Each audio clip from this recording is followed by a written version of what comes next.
Lieutenant Sarah Chen stood at attention in the sterile briefing room of the Terran Defense Academy. Her small frame dwarfed by the towering holographic displays showing the latest intelligence reports from the front lines. Around her, fellow cadets whispered and snickered, their voices barely concealed behind mock coughs and strategic hand movements. "Look at Tiny Chen," muttered Marcus Webb, a hulking cadet from the Mars colonies whose family had produced 3 generations of decorated war heroes. "She can barely reach the weapon controls on a standard mech suit. What's she going to do? Ask the Zephyrians to lean down so she can punch them in the knee." The laughter that followed was quickly stifled as Commander Harrison entered the room, his weathered face bearing the scars of countless battles against humanity's greatest threat.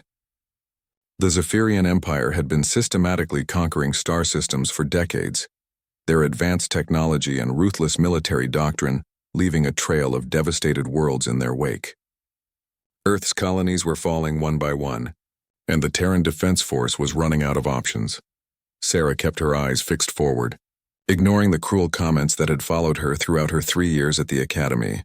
At barely 5 feet tall and weighing less than most people's luggage, she had endured endless jokes about her size, her unconventional tactical theories, and her habit of spending nights in the simulation labs instead of socializing with her peers. Commander Harrison activated the central hologram, revealing a 3-dimensional map of the Kepler 442 system, where the industrial world of New Geneva hung like a blue-green jewel among the stars. Red markers indicated Zephyrian fleet positions surrounding the planet. "Ladies and gentlemen," Harrison began, his voice carrying the weight of impending doom, "New Geneva has 48 hours before the Zephyrian siege fleet completes their encirclement. Once that happens, the planet's 20 million civilians will face the same fate as the populations of Tau Ceti and Proxima Prime." The room fell silent.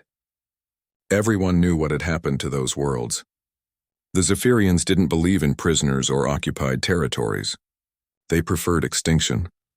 "Our intelligence suggests the Zephyrians are using a new type of coordinated attack pattern," Harrison continued. "Their ships move in perfect synchronization, creating overlapping fields of fire that have proven impossible to penetrate with conventional tactics." "Every fleet we've sent has been systematically dismantled." Sarah's hand shot up, drawing surprised glances from her classmates. She rarely spoke during briefings, preferring to absorb information and analyze it privately. "Permission to speak, sir?" Harrison nodded, though his expression suggested he was merely being polite. "Go ahead, Chen." "Sir, have our tacticians considered that the Zephyrian coordination might actually be their weakness rather than their strength?" Sarah's voice was steady despite the dozens of eyes now focused on her. "If their ships are truly moving in perfect synchronization, then disrupting that synchronization at the right moment could cause a cascade failure throughout their entire formation." Marcus Webb snorted loudly. "Oh, brilliant. Why didn't our best military minds think of that? Just disrupt their coordination. I'm sure it's as simple as asking them nicely to stop working together." More laughter rippled through the room, but Commander Harrison raised his hand for silence. His eyes had sharpened with interest as he studied Sarah's earnest expression. "Explain your thinking, Chen." Sarah took a deep breath, her mind racing through the tactical simulations she had run countless times in the privacy of the Academy's computer labs. "Sir, based on the battle recordings from Tau Ceti, the Zephyrian ships appear to be using quantum-entangled communication arrays to maintain their coordination. If that's true, then their entire fleet operates as a single organism rather than individual units." She moved to the holographic display, her small hands dancing through the 3-dimensional representation of the enemy fleet. "But quantum entanglement requires precise calibration and constant adjustment. If we could introduce chaos into their formation at the exact moment when they're adjusting their quantum links, the disruption would propagate through their entire network instantaneously." "And how exactly would you introduce this chaos?" Harrison asked, his tone shifting from polite interest to genuine curiosity. Sarah's fingers manipulated the hologram, highlighting specific points within the Zephyrian formation. "Microjumps, sir. Instead of engaging them in traditional formation combat, we use small, fast ships to execute rapid hyperspace jumps directly into their formation. Not to attack their ships, but to disrupt the quantum field equilibrium that their coordination depends on." The room erupted in derisive laughter. Even some of the instructors shook their heads in obvious disapproval. "That's completely insane. declared Elena Vasquez, the Academy's top-ranked cadet and daughter of Admiral Vasquez. Micro-jumps inside an enemy formation. The gravitational distortions alone would tear our ships apart. Not to mention the fact that you'd be materializing directly into their weapons range. It's suicide, added Marcus. Absolute suicide. But I guess that's what happens when you spend too much time in simulation pods instead of learning real tactics. Sarah felt her cheeks burn, but she maintained her composure. The simulations show it's possible, sir. The key is precise timing, and accepting that it's a one-way mission for the pilots involved. But if executed correctly, the disruption to their quantum coordination would create a window of opportunity for our main fleet to break through their lines. Commander Harrison studied the tactical display for a long moment, his expression unreadable. Around the room, cadets continued to whisper and shake their heads at what they considered Sarah's latest foolish idea. "Chen," Harrison said finally, "your tactical theories have always been unconventional. But unconventional thinking is exactly what we need right now. Report to my office after this briefing. I want you to explain this micro-jump strategy in detail." As the briefing concluded and cadets filed out of the room, Sarah gathered her data tablets with trembling hands. She could hear the continued mockery from her classmates as they passed. "Poor little Chen," someone whispered. "Now she's going to waste the commander's time with her crazy theories. I give it 10 minutes before he realizes she's completely lost touch with reality," added another voice. But as Sarah made her way toward Commander Harrison's office, she couldn't shake the feeling that this might be humanity's last chance. The conventional tactics had failed repeatedly, and the Zephyrian Empire continued its relentless advance toward Earth. Sometimes, she thought, the most ridiculous ideas were the only ones worth trying when everything else had already been proven wrong. The fate of New Geneva, and perhaps all of humanity, might depend on whether anyone was willing to listen to the girl they had always ridiculed. Commander Harrison's office felt more like a museum of human military history than a workspace. Ancient weapons from Earth's wars lined the walls alongside holographic portraits of fallen heroes, and tactical displays showing the current state of humanity's desperate struggle for survival. Sarah sat rigidly in the chair across from his desk, her tactical tablets arranged neatly before her as she prepared to defend her theory. "Chen," Harrison began, leaning back in his chair and studying her with weathered eyes that had seen too many good soldiers die. "I've been reviewing your academy records. Your tactical examination scores are exceptional, but your practical combat rankings are consistently in the bottom 10% of your class." Sarah's heart sank. She had expected this conversation to focus on her micro-jump strategy, not her failures in physical combat exercises. "Yes, sir. I'm aware of my deficiencies in hand-to-hand combat and conventional weapons training. Tell me why you believe your size and physical limitations don't disqualify you from military service." The question hit Sarah like a physical blow. She had heard variations of it countless times from instructors, fellow cadets, and even her own family. Her parents had suggested she pursue a career in military engineering or logistics, something safely removed from actual combat operations. "Sir, with respect, I don't believe military effectiveness should be measured solely by physical capabilities," Sarah replied, her voice growing stronger as she found her footing. The greatest military victories in human history weren't won by the strongest soldiers, but by the smartest ones. Alexander the Great wasn't the largest man in his army, but he understood how to use terrain and timing to defeat numerically superior forces. Harrison nodded slowly. "Continue." "The Zephyrians have superior technology, larger ships, and more resources than humanity could ever hope to match," Sarah said, activating her first tactical display.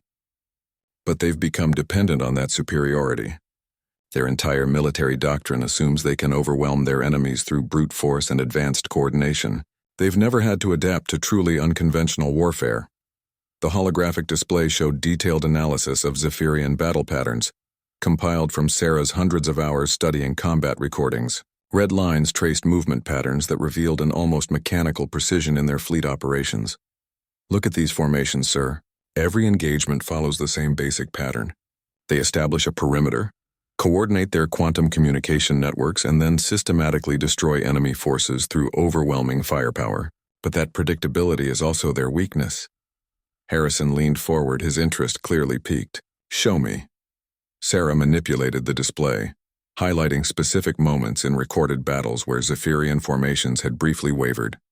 Here, during the Battle of Rigel Station, their coordination faltered for exactly 3.7 seconds when a damaged human cruiser exploded near their flagship. And here at Wolf 359, their quantum network experienced a brief disruption when solar flare activity interfered with their communication arrays. Those disruptions didn't help our forces, Harrison pointed out. Both battles ended in defeat. Because our commanders didn't recognize the opportunity, Sarah replied quickly. In both cases, our fleets continued using conventional attack patterns even when the enemy's coordination was compromised. But imagine if we had prepared for those moments of vulnerability. She activated a new simulation, showing her micro-jump strategy in action. Tiny blue dots representing human fighters appeared within a massive red formation of Zephyrian capital ships. The key is that we don't try to destroy their ships with the micro-jump attack, Sarah explained. We're targeting their quantum communication arrays specifically. When our fighters materialize inside their formation, they release specialized electromagnetic pulse charges designed to disrupt quantum entanglement fields. Harrison watched the simulation with growing fascination as the red formation began to break apart, individual ships suddenly moving independently rather than in perfect coordination. The disruption propagates through their entire network within microseconds, Sarah continued. Suddenly, ships that have been operating as a single entity are forced to function as individual units. Their captains aren't trained for independent decision-making because they've never had to do it. Meanwhile, our main fleet exploits the chaos to break through their lines. And the fighters executing the micro-jumps? Sarah's expression sobered. They don't return, sir. The gravitational stresses of materializing inside an enemy formation would destroy most ships immediately. Even if they survived the initial jump, they'd be surrounded by hostile vessels at point-blank range. Harrison studied the tactical display in silence for several minutes, his experienced mind working through the implications of Sarah's strategy. Finally, he looked up with an expression that was equal parts admiration and concern. Chen, this is either brilliant or completely insane, possibly both. He paused, then asked, Have you run full-scale simulations of this strategy? Yes, sir. Over 300 different scenarios with varying fleet compositions and environmental factors. The success rate averages 73%, assuming our pilots can execute the micro-jumps with precision timing. And you've shared these simulations with your instructors? Sarah's cheeks reddened slightly. I've tried, sir.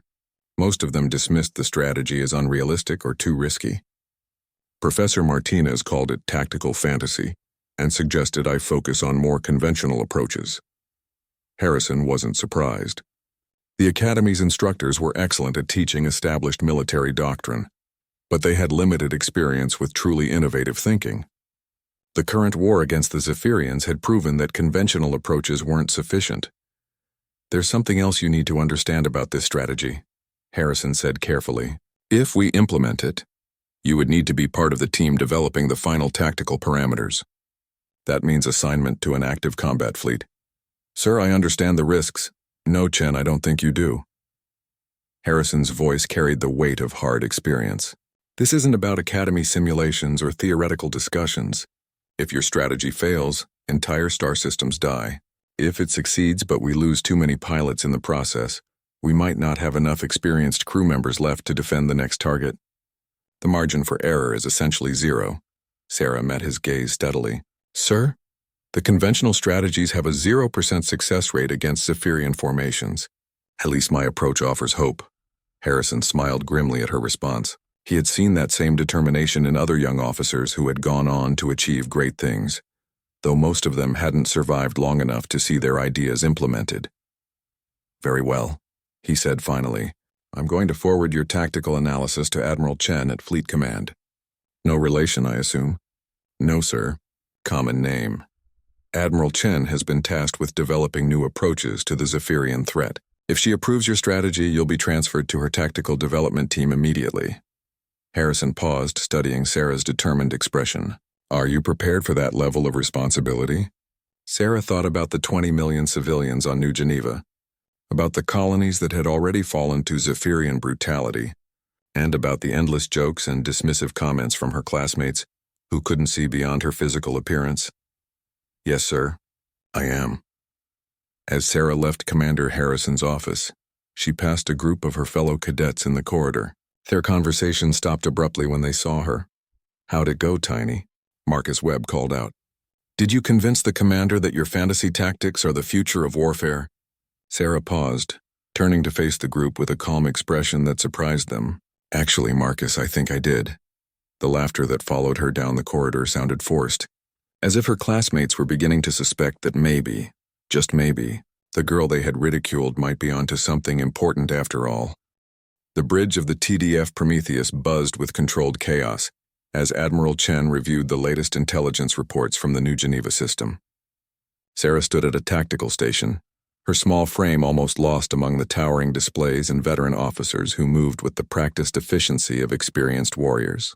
3 days had passed since her transfer from the academy, and the weight of real military responsibility felt vastly different from classroom exercises. "Lieutenant Chen," Admiral Chen called out, using Sarah's newly assigned rank. The similarity in their names had caused some initial confusion among the crew, but the Admiral had insisted on maintaining proper military protocol. "What's the status of our micro-jump fighters?" Sarah consulted her tactical display, where dozens of modified fighters were being prepared in the Prometheus's launch bays. Each ship had been stripped of unnecessary equipment and fitted with specialized electromagnetic pulse generators designed to disrupt quantum communication networks. 36 fighters ready for deployment. "Admiral, the pilots have completed their final simulation runs, and all EMP charges are calibrated to target Zephyrian quantum frequencies." The pilots were volunteers, every one of them. When Admiral Chen had explained the nature of the mission, she had expected perhaps a dozen volunteers from the carrier's complement of experienced fighters. Instead, nearly every pilot in the fleet had stepped forward, eager to try something new after watching conventional tactics fail repeatedly. Lieutenant Commander Jackson, the fleet's senior pilot, approached Sarah's station with a grim expression. At 42, he was old enough to be her father, and had survived more battles against the Zephyrians than anyone else in the fleet. "Lieutenant," he said quietly, "my pilots are ready, but I need to know you've considered every angle. Once we execute those micro-jumps, there's no coming back.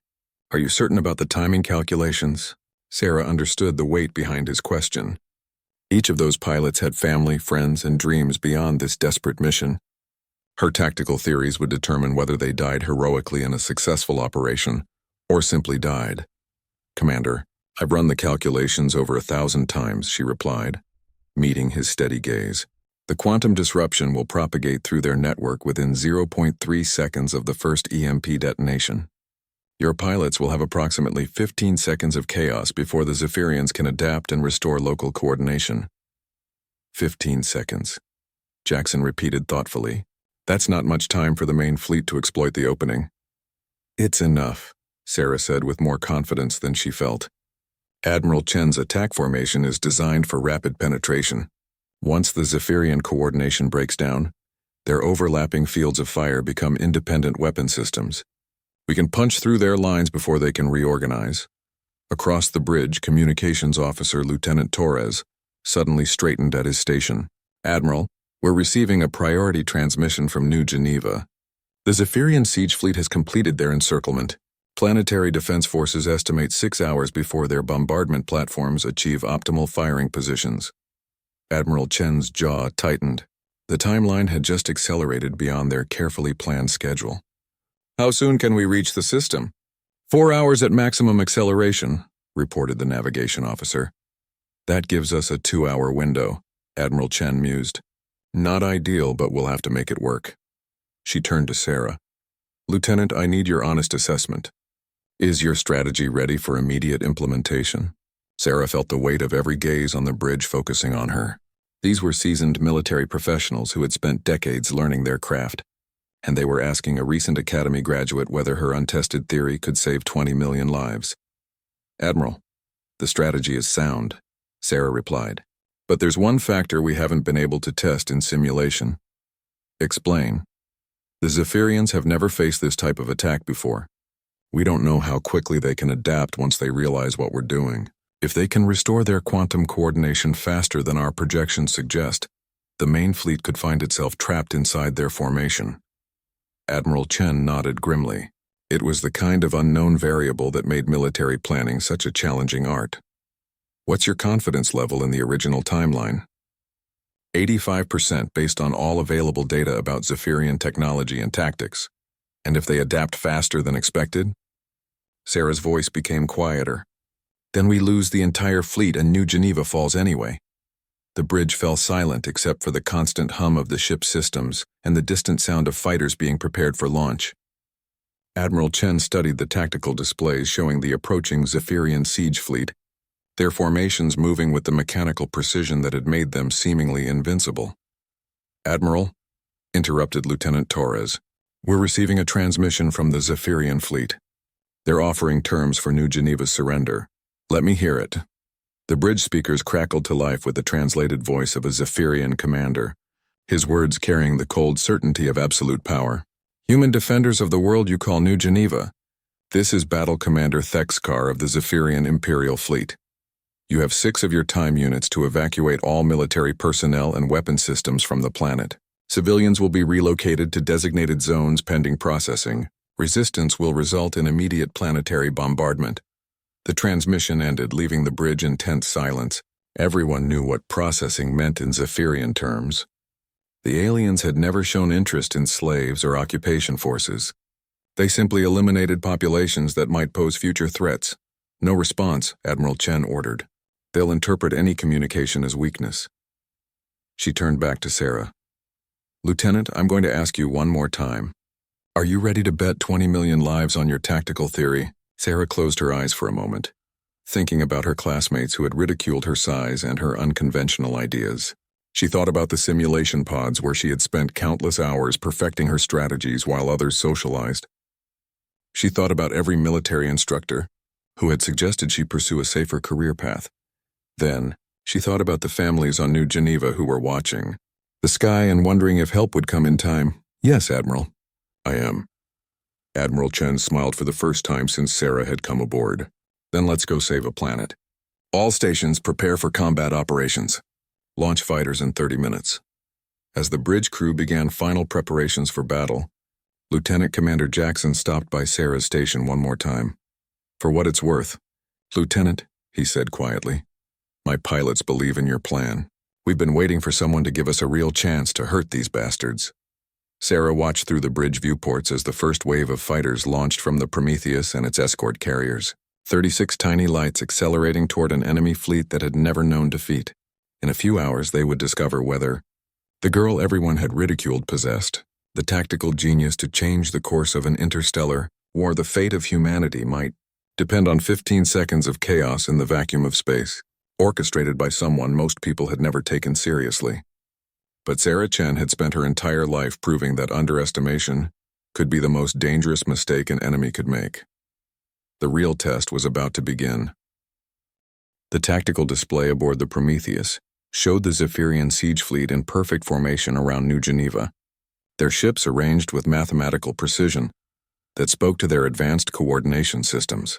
Sarah stood beside Admiral Chen at the command center, her hands steady despite the knowledge that the next few minutes would determine whether her theories could translate into reality. Micro jump. "Fighters are in position," reported Lieutenant Commander Jackson through the communications array. His voice carried across space from the lead fighter, calm and professional despite the fact that he was about to execute what many considered a suicide mission. "All pilots report ready for synchronized jump." "Confirm target priorities," Admiral Chen ordered. Sarah activated her tactical interface, highlighting specific points within the enemy formation. Primary targets are the quantum communication nodes on their command vessels. Secondary targets are the coordination relay ships positioned at formation vertices. The key is simultaneous strikes across multiple points to maximize cascade disruption. Through the viewport, the Zephyrian fleet appeared as distant points of light arranged in a complex three-dimensional pattern that had proven impregnable to conventional assault. Their ships moved with subtle adjustments that maintained perfect positioning, each vessel responding to quantum-transmitted commands with inhuman precision. Lieutenant Chen, Admiral Chen said quietly. "Once we begin this attack, there's no turning back." "Are you certain about the quantum entanglement theory?" Sarah had wrestled with this question throughout their approach to the system. Her entire strategy depended on assumptions about Zephyrian technology that came from battlefield observations rather than direct analysis. If she was wrong about their quantum coordination system, 36 brave pilots would die for nothing. "Admiral, every piece of evidence supports the theory," Sarah replied. "Their fleet movements show quantum-level coordination that requires entangled communication arrays. When those arrays are disrupted, the coordination should collapse instantaneously across their entire network." "Should," Admiral Chen repeated grimly. "Will," Sarah corrected, her voice gaining strength. "It will collapse, Admiral. I've staked my career on it." "You've staked more than your career, Lieutenant?" On the tactical display, countdown timers showed 30 seconds until the microjump execution. Across the fleet, human ships prepared for the most desperate gambit in military history. If Sarah's strategy failed, the Zephyrian Empire would continue its inexorable advance toward Earth, and humanity would face extinction within a generation. "All fighters, this is Commander Jackson," came the voice through the communications array. "Final systems check. Remember, we're not trying to destroy their ships. We're disrupting their coordination. Hit your targets and trust Lieutenant Chen's calculations." Sarah felt a chill at hearing her name spoken by pilots who were about to risk everything based on her theoretical work. She had spent 3 years at the academy being dismissed by instructors and ridiculed by fellow cadets. Now experienced combat veterans were betting their lives on her tactical analysis. 10 seconds to jump, Jackson reported. The bridge of the Prometheus fell silent, except for the steady hum of ship systems and the barely audible breathing of crew members who understood they were witnessing either a breakthrough moment or a catastrophic failure. 5 seconds, Sarah closed her eyes, running through her calculations one final time. The quantum disruption should propagate at light speed throughout the Zephyrian network. Their ships would lose coordination for approximately 15 seconds before local commanders could establish emergency protocols. During that window, Admiral Chen's attack formation could punch through their lines and reach New Geneva. "Execute micro-jumps now." The tactical display erupted with activity as 36 human fighters simultaneously vanished from their positions outside the Zephyrian formation and materialized within the enemy fleet. For a brief moment, Sarah could see the fighters as tiny blue dots scattered throughout the massive red formation of Zephyrian capital ships. Then the electromagnetic pulse charges detonated. Effect was immediate and spectacular. Brilliant flashes of energy erupted throughout the Zephyrian formation as the specialized charges released electromagnetic pulses calibrated to disrupt quantum entanglement fields. On the tactical display, the perfectly coordinated movement of enemy ships suddenly became chaotic as individual vessels began moving independently. "Quantum disruption confirmed," shouted Lieutenant Torres from his communication station. "Their formation is breaking apart." Sarah watched with fascination and horror as her theory played out in real time. The Zephyrian fleet, which had moved like a single organism for decades, suddenly became a collection of individual ships whose commanders had never learned to operate independently. Some vessels continued their previous courses, while others attempted to compensate for the loss of quantum coordination by executing emergency maneuvers that brought them dangerously close to their own allies. "Main fleet, attack now," Admiral Chen commanded. "All ships execute penetration formation Alpha." The human fleet surged forward, taking advantage of the chaos within enemy lines. Sarah tracked their progress on the tactical display, watching as Admiral Chen's carefully planned attack formation exploited gaps that had opened in the Zephyrian perimeter. But the celebration was premature. "Admiral," Torres called out urgently, "the Zephyrians are adapting faster than projected. Local commanders are establishing emergency coordination protocols." Sarah's heart sank as she watched the tactical display. Individual Zephyrian ships were beginning to group together in smaller formations, their commanders using conventional communication methods to restore some level of coordination. The 15-second window she had calculated was shrinking rapidly. "How long until they restore full coordination?" Admiral Chen demanded. "At current adaptation rates, approximately 8 minutes, Sarah replied, her voice tight with tension. "But local coordination is returning much faster than anticipated." The human fleet was halfway through the Zephyrian formation when the first enemy ships began responding with organized defensive fire. Without the benefit of quantum coordination, their accuracy was reduced. But they were still formidable opponents with superior technology and firepower. "We're taking heavy casualties," reported the fleet operations officer. 3 destroyers lost. And the carrier Yorktown is reporting critical damage. Admiral Chen studied the tactical situation with the calm expression of an experienced commander who had faced impossible odds before. The human fleet was committed to the attack, but they were running out of time before Zephyrian coordination was fully restored. "Lieutenant Chen," she said quietly, "is there any way to extend the disruption period?" Sarah frantically reviewed her tactical data, searching for options she might have missed. The original electromagnetic pulse charges had been single-use devices, and the micro-jump fighters had been destroyed within seconds of materializing inside the enemy formation. "Not with our current resources," she admitted. "But Admiral, look at their formation patterns. They're not restoring quantum coordination, they're reverting to conventional command structures." Admiral Chen followed Sarah's analysis, studying the movement patterns of regrouping Zephyrian ships. "Explain." "Their quantum communication system has been permanently damaged by the electromagnetic pulses," Sarah realized with growing excitement. "They can't restore their quantum coordination because the entanglement fields have been completely disrupted. They're having to fight like any other military force now.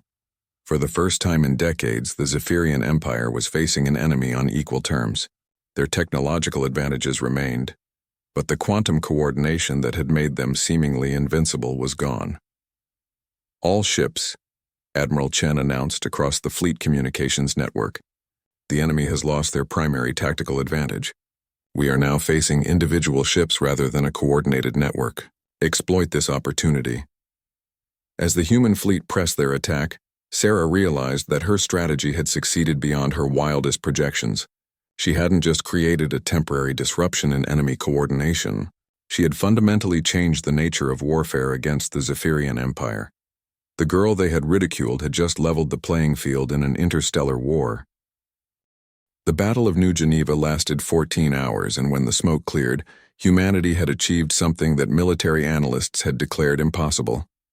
The Zephyrian siege fleet lay in ruins around the planet, their once invincible formations reduced to scattered debris and desperate survivors fleeing toward the outer system.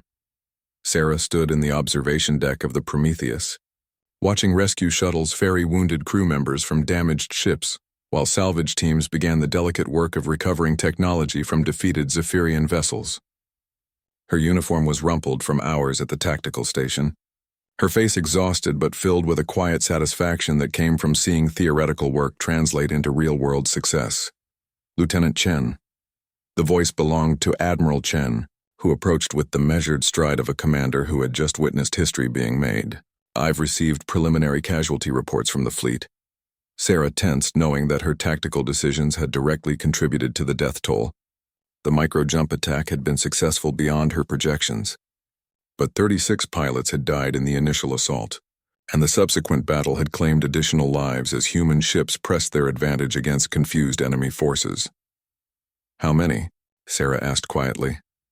"Total human casualties 147 killed, 312 wounded." Admiral Chen paused, letting the numbers sink in.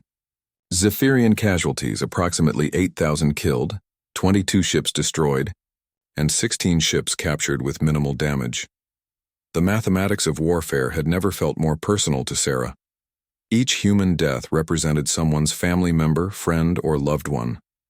But the alternative would have been 20 million civilians on New Geneva, followed by the systematic destruction of every human colony in Zephyrian space. "There's something else," Admiral Chen continued. "The quantum disruption effect appears to be spreading throughout the Zephyrian fleet network.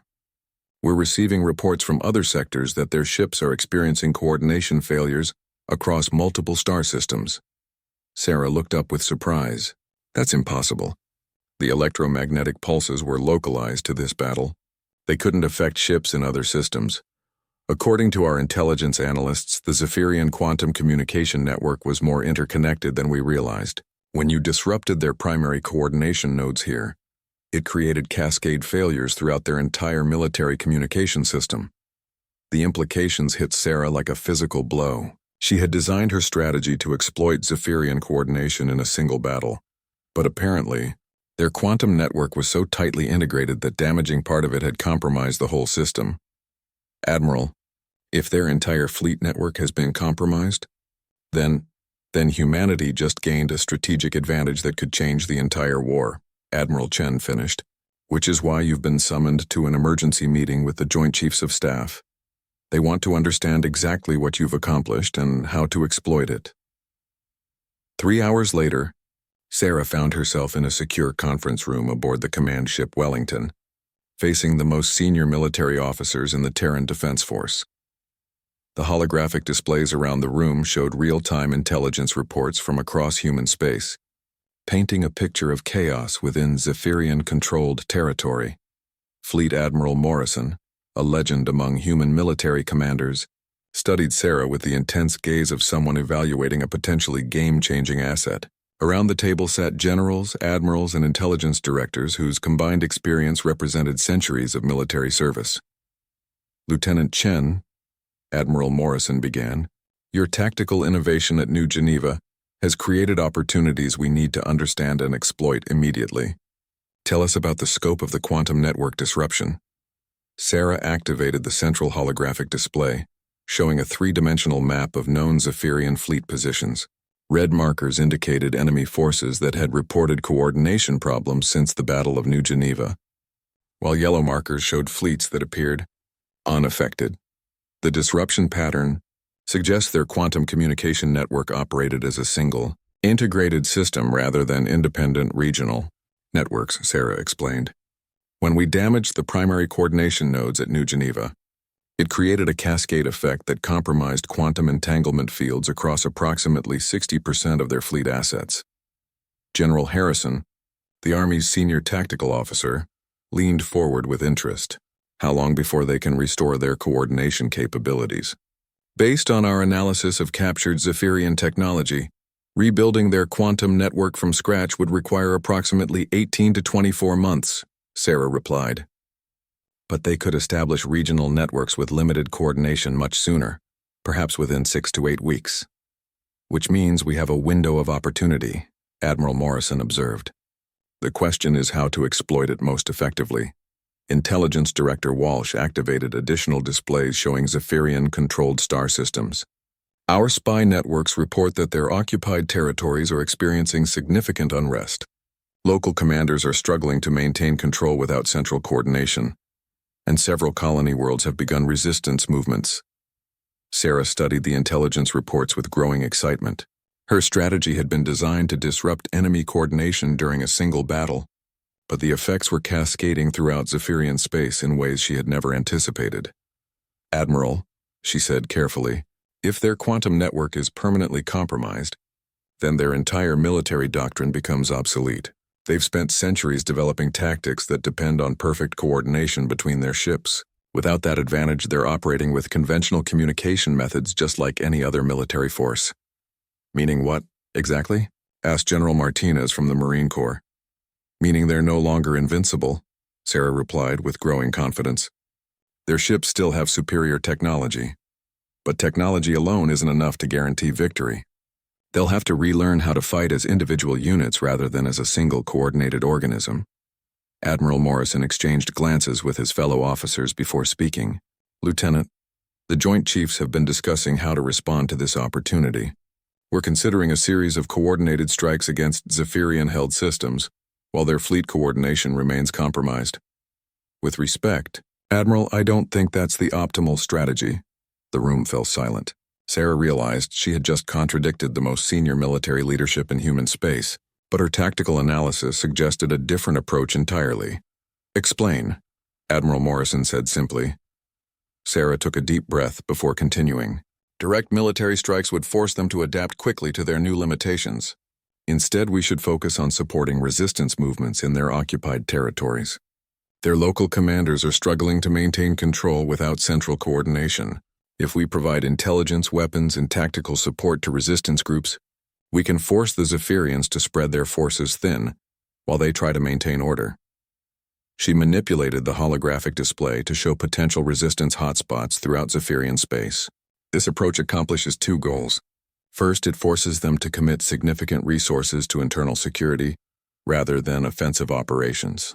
Second, it gives them time to develop new tactical doctrines while we study their adaptation patterns. You want to let them develop new tactics? General Harrison asked skeptically. I want to understand how they adapt, Sarah corrected. Every tactical innovation they develop in response to their quantum network loss gives us information about their military thinking. The more we understand about their adaptation patterns, the better we can counter their future strategies. Intelligence Director Walsh looked intrigued. It's a long-term approach rather than seeking immediate victory. Exactly, Sarah agreed. The Zephyrian Empire has been expanding for centuries. They won't collapse overnight just because we've disrupted their coordination systems. But if we're smart about exploiting this advantage, we can shift the balance of power permanently, rather than just winning a few battles. Admiral Morrison studied the tactical displays for several minutes, his experienced mind working through the implications of Sarah's proposal. Finally, he looked up with an expression that mixed respect and caution.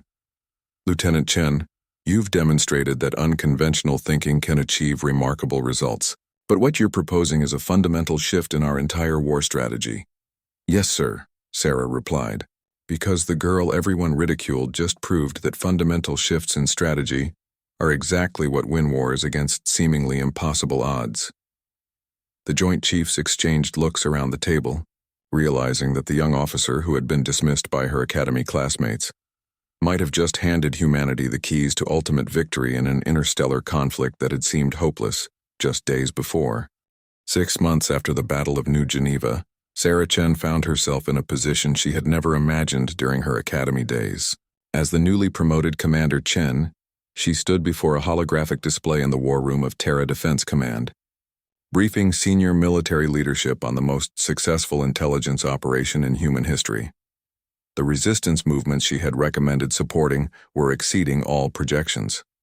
Across 17 Zephyrian-held star systems, local populations were engaged in coordinated uprisings that had stretched enemy forces to their breaking point. The aliens who had once seemed invincible were now struggling to maintain control over territories they had conquered decades earlier. Status report on Operation Wildfire, Admiral Morrison requested, his voice carrying the satisfaction of a commander who was finally winning a war that had seemed hopeless. Sarah activated the central display, showing real-time intelligence from resistance cells throughout Zephyrian space. Green markers indicated successful operations. Blue markers showed active resistance movements, and red markers highlighted areas where Zephyrian forces were still maintaining control. 17 active resistance movements across 12 star systems, Sarah reported. The Zephyrians have been forced to commit approximately 40% of their remaining fleet assets to internal security operations. Their offensive capabilities have been reduced by an estimated 67% since the quantum network disruption. Intelligence Director Walsh added supplementary data to the display. Our embedded agents report that Zephyrian military leadership is experiencing significant internal conflict. Local commanders are questioning central authority, and several regional fleets have stopped following orders from their high command. The transformation had been remarkable to witness. The Zephyrian Empire, which had conquered star systems with methodical precision for centuries, was suddenly dealing with problems they had never encountered. Their military doctrine had no provisions for widespread resistance movements or communication failures between fleet elements. More importantly, Sarah continued, their attempts to develop new coordination protocols have been largely unsuccessful. Without quantum entanglement technology, they're struggling to maintain the level of tactical coordination that made them dominant. General Martinez leaned forward with interest. Are they adapting to conventional communication methods? They're trying, Sarah replied. But their entire command structure was built around instantaneous quantum communication. Converting to conventional methods requires fundamental changes in military doctrine, command hierarchy, and tactical training. It's not something that can be accomplished quickly. The holographic display shifted to show comparative analysis of Zephyrian fleet movements before and after the quantum network disruption. The difference was striking. Where once their ships had moved with machine-like precision, they now showed the hesitation and miscommunication typical of forces operating with traditional communication limitations. There's been an unexpected development, Sarah added, highlighting several star systems on the outer edge of Zephyrian space. 3 regional commanders have declared independence from the Central Empire. They're calling themselves the Free Zephyrian Coalition and have indicated willingness to negotiate with human representatives. Admiral Morrison looked surprised. Negotiate? The Zephyrians have never shown interest in diplomacy. These regional commanders are facing the same coordination problems as the rest of their forces, Sarah explained. But they've also been cut off from Central Command Authority. They're essentially operating as independent military forces now, and they're realizing that continuing the war without quantum coordination advantages isn't sustainable. Intelligence Director Walsh activated additional data streams. Our analysis suggests that approximately 25% of Zephyrian military forces are now operating under regional commanders who have limited or no contact with their central government. The Empire is fragmenting along the lines of their former coordination network. The implications were staggering. Sarah's tactical innovation had not only disrupted Zephyrian coordination in battle, but had inadvertently triggered the collapse of their entire imperial structure. An empire that had been expanding for centuries was suddenly tearing itself apart from within. Commander Chen, Admiral Morrison said, "What's your assessment of our current strategic position?" Sarah studied the tactical displays for a moment before responding. "Admiral, I believe we're witnessing the end of the Zephyrian Empire as a unified threat. Their military advantages were built on coordination and central command structures that no longer exist. Without those advantages, they're discovering that governing a multi-system empire through force alone is extremely difficult." "Are you suggesting we've won the war?" "I'm suggesting we've changed the nature of the conflict," Sarah replied carefully. "The Zephyrian Empire as we knew it is finished. But we're now dealing with multiple smaller Zephyrian factions, some hostile, some potentially neutral, and some apparently willing to negotiate. The challenge now is preventing the chaos in their former territory from destabilizing the entire region." General Harrison looked thoughtful. "What do you recommend?" Sarah activated a new tactical display showing proposed operational areas: selective engagement with moderate Zephyrian factions, continued support for resistance movements in areas still under Imperial control, and most importantly, preparation for refugee populations. "Refugees?" Admiral Morrison asked. "Yes, sir. As the Empire fragments, millions of Zephyrian civilians are going to find themselves caught between competing military factions. Many of them had nothing to do with their government's expansionist policies. If we want to prevent humanitarian disasters that could destabilize the entire region, we need to be prepared to offer assistance." The concept of providing aid to former enemies was radical, but Sarah's analysis made strategic sense. A chaotic collapse of Zephyrian space could create power vacuums that might be filled by forces even more dangerous than the original empire. "There's something else," Sarah continued. "The intelligence we've gathered from captured Zephyrian vessels suggests that their expansion wasn't entirely voluntary. Several species in their territory were conquered and absorbed into their empire. As their control weakens, these populations are beginning to assert independence." Intelligence Director Walsh nodded in agreement. "We're receiving communication attempts from at least 6 different species that were part of the Zephyrian Empire. They're requesting assistance in establishing independent governments." Admiral Morrison studied the constantly updating tactical displays, watching as red markers indicating Zephyrian Imperial control continued to shrink, while green markers representing resistance, movements, and independent factions expanded throughout their former territory. "Commander Chen," he said finally, "I want you to develop comprehensive plans for 3 scenarios. First, negotiated agreements with moderate Zephyrian factions. Second, continued resistance support in areas still under Imperial control. Third, humanitarian assistance and refugee management for displaced populations." "Yes, sir." "And Commander," Admiral Morrison added with a slight smile, "I think it's time we stopped referring to you as the girl everyone ridiculed. Your tactical innovations have fundamentally changed the balance of power in this region of space. The military history books are going to remember you as the officer who brought down an empire." Sarah felt a complex mix of emotions as she accepted the assignment. Her unconventional strategies had achieved results beyond her wildest projections, but the collapse of the Zephyrian Empire was creating new challenges that would require just as much innovative thinking as the original military problem. As she left the briefing room to begin planning, Humanity's response to a rapidly changing strategic situation, Sarah reflected on how much had changed since her academy days. The classmates who had mocked her size and unconventional theories were probably still learning basic tactical doctrine, while she was helping to reshape the political structure of an entire region of space. But the real test of her strategic thinking was just beginning. Winning battles was one thing. Building sustainable peace from the chaos of a collapsed empire would require skills that went far beyond military tactics, and the girl they had ridiculed was about to become the architect of a new interstellar order. 2 years after the Battle of New Geneva, Admiral Sarah Chen stood on the observation deck of the diplomatic station Unity 1, watching as representatives from 14 different species arrived for the signing of the new Centauri Accords. The station itself was a marvel of cooperative engineering, built jointly by human reformed Zephyrian and newly liberated species working together in ways that would have been unimaginable during the height of the Empire. The transformation of the region had exceeded even Sarah's most optimistic projections.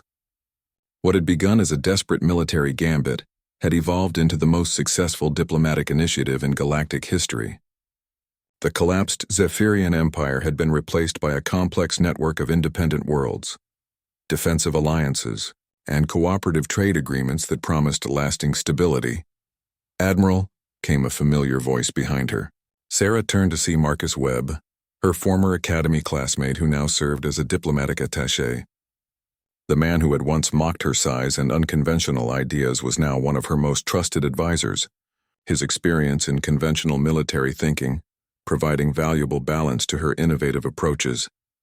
"Marcus," Sarah replied with genuine warmth, "are the Zephyrian representatives ready for the ceremony?" "Yes, ma'am. Battle Commander Thexkar sends his compliments and requests a private meeting after the signing." Marcus paused, his expression becoming thoughtful. "You know, Sarah, I owe you an apology that's about 2 years overdue." Sarah studied her former classmate with curiosity. "For what?" "For being an arrogant fool who couldn't see past his own prejudices," Marcus replied bluntly. "I spent 3 years at the academy making jokes about your size and your theories, convinced that military success was about physical strength and conventional tactics.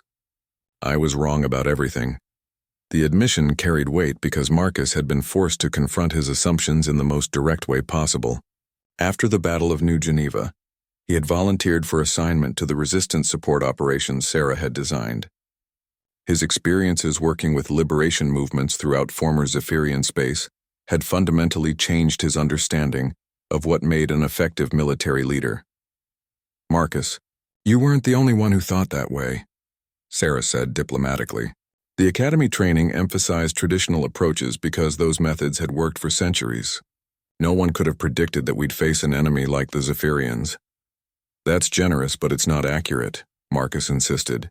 "You saw possibilities that none of us considered because you approached problems differently. While we were memorizing conventional tactics, you were developing entirely new ways of thinking about warfare."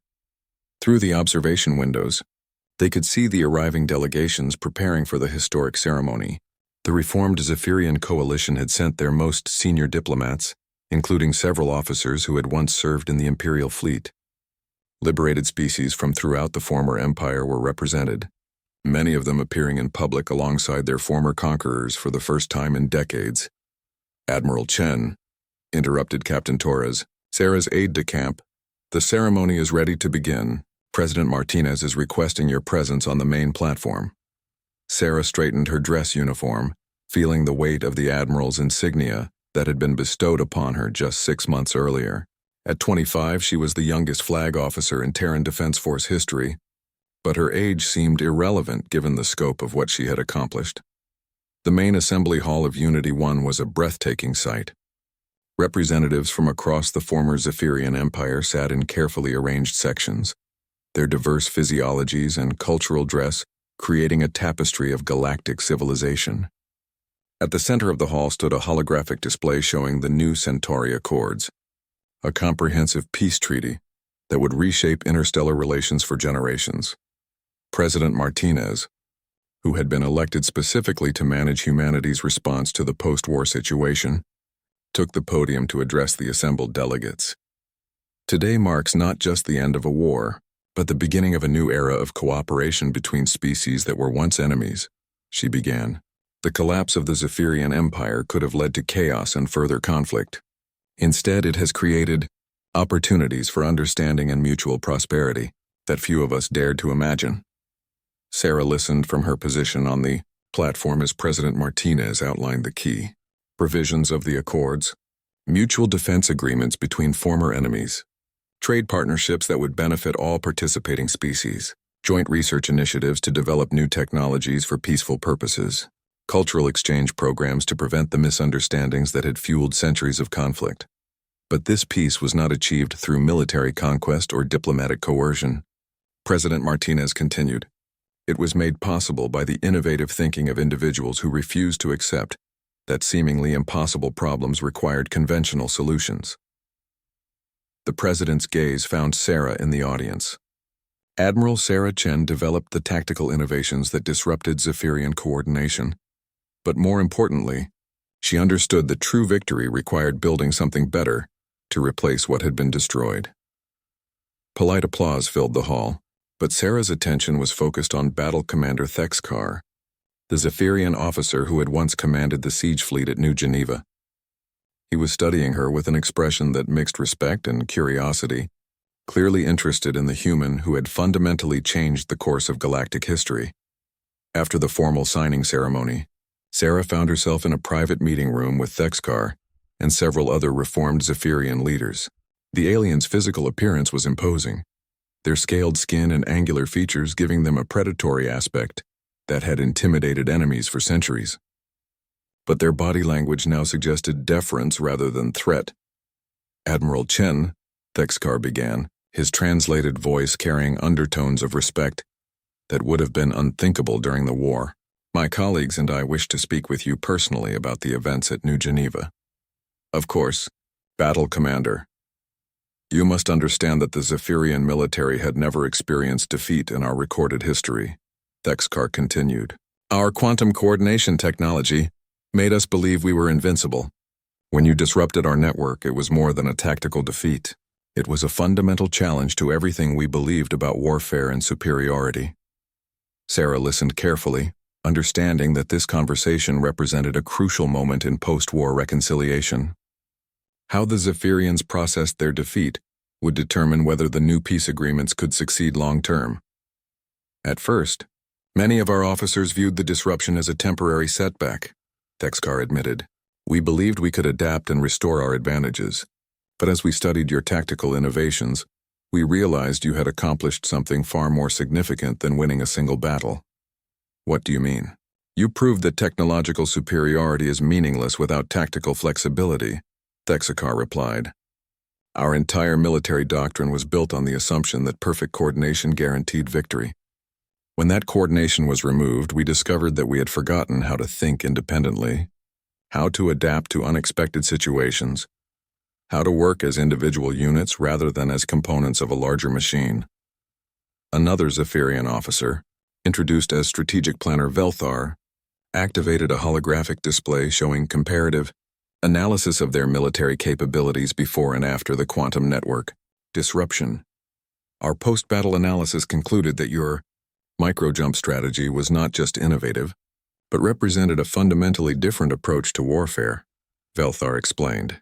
Where we had sought perfection through coordination, you achieved success through controlled chaos.